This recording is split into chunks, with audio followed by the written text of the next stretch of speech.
Negative leadership 98% थी, तो मैं 2% में था पॉजिटिव में।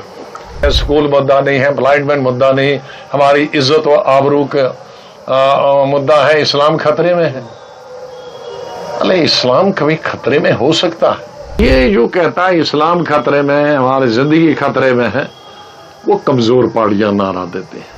उसका मतलब है हमारे लोग भी वही बांटते हैं और उनको कहते हैं कि भाई मुसलमानों को तुम्हारा धर्म खतरे में है। ये भी तो बांटना ही हुआ ना, ये भी तो मजहब के नाम पे लेना हुआ ना।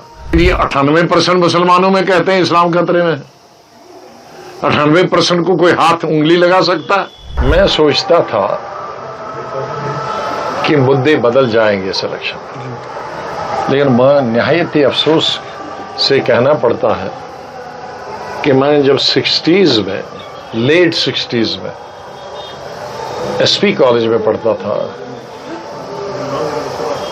तो मैं उस वक्त के लीडरों से इलेक्शनों में वो जो नारे सुनता था, स्लोगन, तकरीरें, वही तकरीरें आज भी चल रही हैं।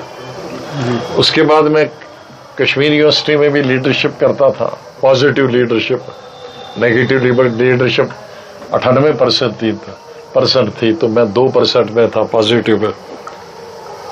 वो 98% जो स्लोगन चलते थे कश्मीर यूनिवर्सिटी में लीडरों से सुनकर, वही आज भी चल रहे हैं। 50 साल मुझे सियासत में हो गए, 50 साल में जो कैंपेन करता था वही स्लोगन, 40 साल पहले मैं कैंपेन करता था वही स्लोगन, 30 साल 20 साल पहले मैं जब कैंपेन करता था वही स्लोगन। अब मैं भी बूढ़ा हो गया तो वही स्लोगन। तो ये स्लोगन, ये नारे कब हमारी खलासी छेड़ेंगे कि सड़क मुद्दा नहीं है, स्कूल मुद्दा नहीं है, एम्प्लॉयमेंट मुद्दा नहीं, हमारी इज्जत व आबरू का मुद्दा है, इस्लाम खतरे में है। अरे इस्लाम कभी खतरे में हो सकता है? इस्लाम तो हजारों साल दुनिया की बड़ी बड़ी ताकतें आई, वो खत्म नहीं कर पाए, तो बीजेपी क्या है? इनकी जुर्रत क्या है? तो ये जो कहता है इस्लाम खतरे में है, हमारी जिंदगी खतरे में है, वो कमजोर पार्टियां नारा देते हैं।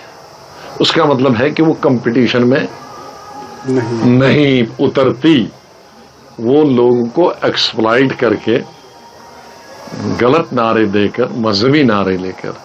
हम बीजेपी की मुखालफत करते हैं कि तुम मजहबी नारे देते हो, सबसे बड़ी बीजेपी के खिलाफ क्यों है? क्योंकि वो मजहबी तौर पर बांटते हैं। उसका मतलब है हमारे लोग भी वही बांटते हैं और उनको कहते हैं कि भाई मुसलमानों को तुम्हारा धर्म खतरे में है। ये भी तो बांटना ही हुआ ना, ये भी तो मजहब के नाम पे लेना हुआ ना। अब डेवलपमेंट के नाम पे मैंने 50 साल पूरे हिंदुस्तान की मैं हुकूमत की, ये मंत्री रहा, सियासत की, मैंने कई लाख पब्लिक मीटिंग, इतनी किसी लीडर ने हिंदुस्तान के पब्लिक मीटिंगें नहीं की है। जिला परिषद, पंचायत समिति, डीडीसी, बीडीसी, असेंबली, लोकसभा, मैंने कभी नहीं कहा कि इस्लाम खतरे में है, मुसलमान खतरे में है, जहां 5% मुसलमान भी हो, और नहीं हुआ है। लेकिन ये 98% मुसलमानों में कहते हैं इस्लाम खतरे में है, 98% को कोई हाथ उंगली लगा सकता है? बच्ची बड़ी जम्मू का मुसलमान कहता तो मैं बताऊं, वहां नहीं कहता, कश्मीर का 98% वाला मुसलमान कहता हमें, क्योंकि ये थे 95-96% मुसलमान, लेकिन कश्मीरी पंडित निकल गए, अब 2% है, 2% सिख हो, वो भी उसमें सिख है ज्यादा, तो एक तरीके से 99% ही है, क्योंकि सिख भी तो माइनॉरिटीज ही है। तो 99% को कौन इस्लाम ले रहा? कौन मस्जिद खत्म करेगा? कत्लो गारत होगी, गुलाम नबी आजाद पहला जान देगा। तो ये इलेक्शन के क्यों धोखा दे रहे हो? 1 बार, 2 बार, 3 बार, 10 बार, अब तो छोड़ो बेचारों को, और इनके पास कपड़े भी नहीं रहे हैं, नंगे हैं, भूखे हैं। 10 होटल वालों से या 10 शिकारा سے فائدہ ٹورسٹ کو ملتا ہے اس سے ٹورزم نہیں بڑھتا. مجھے پورے ہندوستان میں بولتا ہے کہ بڑا کشمیر بہت خوشحال ہو گیا. میں نے کہا 1.5 اسمبلی کے لوگوں کو فائدہ ملتا ہے ٹورزم کا. سری نگر کے 150 لوگوں کے ہوٹل ہیں, انہی کے سری نگر میں ہیں, انہی کے گلمرگ ہیں, ان کے پہلگام ہے. پہلگام میں کسی اننت ناگ والے کا نہیں ہے, گلمرگ میں کسی بارہ مولہ والے کا نہیں ہے. وہی جو 100-200 والے سری نگر کے ہیں بلواڑ پہ, انہی کے تینوں جگہ ہیں. انہی کے دلی بھی ہوں گے, بمبئی بھی ہوں گے, اور کہیں بھی ہوں گے. اور یہ 1001 ٹیکسیاں ہوگی وہ بھی اسی آدھی کانسٹیچوئنسی کے. دکانیں ہوں گی وہ بھی اسی کانسٹیچوئنسی. 8 کانسٹیچوئنسی ہیں سری نگر میں, 1.5 کانسٹیچوئنسی سے فائدہ ملتا ہے. 90 کانسٹیچوئنسی ہیں اسٹیٹ میں. 90 کا 88 کانسٹیچوئنسی میں کیا فائدہ ہے ٹورزم کا, آئے کو یا نہ آئے. اس کی طرف دھیان نہیں کسی نے دیا. ہمارے لیڈر بھی بہت گنتے ہیں, بہت ترقی, کیونکہ وہ لیڈر بھی اسی لائن میں رہتے ہیں, میری طرح جنگل میں نہیں رہتے. ان کو معلوم ہے کہ جنگل وہی ہے ابھی. تو اس لیے مجھے غصہ آتا اپنے لیڈروں کے. چیف منسٹر مقصد نہیں ہونا چاہیے, منزل نہیں ہونی چاہیے. چیف منسٹر کا راستہ ہونا چاہیے ڈیولپمنٹ کے لیے, سڑکیں بنانے کا, اسکول بنانے کا, ہسپتال بنانے کا, امپلائمنٹ جنریشن کرنے کا. اور امپلائمنٹ بھی 2-3 قسم کی.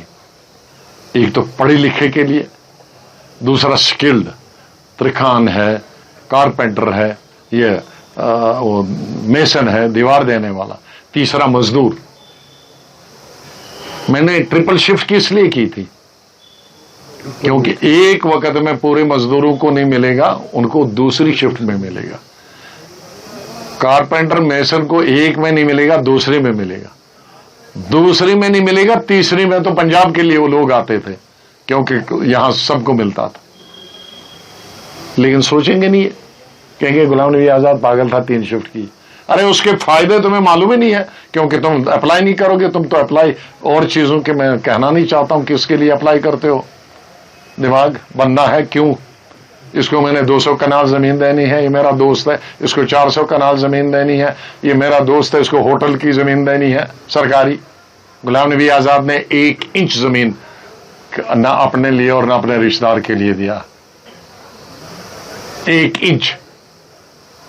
اور یہ قسم کھا سکتا ہوں شاید ہندوستان کا پہلا چیف منسٹر ہوں جس نے الیکشن تک کے لیے بھی ایک نیا پیسہ, اور پبلکلی کہا, نہ میری پارٹی کو دینا کیونکہ میں نے ایتھورائز نہیں کیا, نہ مجھ کو دینا. میں نے دلی والوں کو کہا میں پیسے نہیں دوں گا, الیکشن لڑنا ہوگا تو پیسے دینا, اور نہ میں الیکشن نہیں لڑوں. تو اس سوچ میں انفٹ.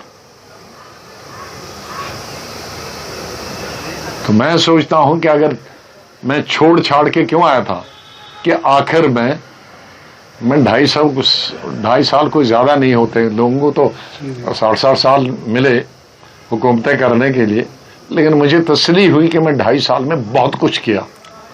اور اگر انسان چاہے کرنا تو بہت کچھ کر سکتا.